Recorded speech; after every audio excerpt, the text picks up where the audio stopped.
How to find random friends on Snapchat. That's what I will show you in this video.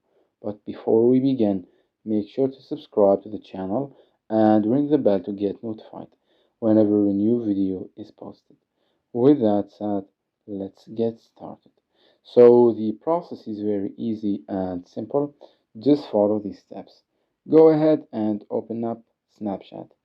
And once you do that, click on the map or location icon at the bottom left corner of the screen.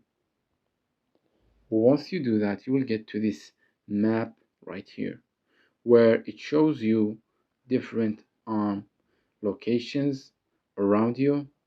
And what you will notice is that some of these locations has stories on them, as you can see. Now, sometimes these stories belong to a specific place or people.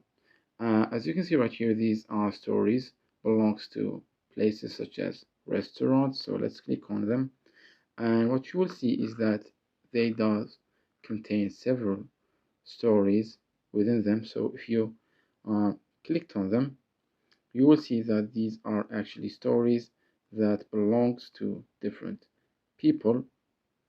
Now, if you say, for example, clicked on, let me see this one.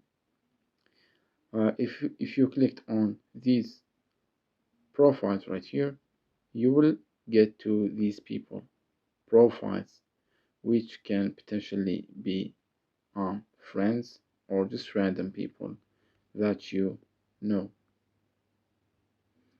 So as you can see, it's pretty easy and simple. You can just navigate to these people profiles. It works the same way whether the story belongs to a place or to people's. It's that easy and simple. So that was it for this video. That's how you can find random people on Snapchat. If you have any questions, please leave them in the comments down below. With that said, see you in the next video.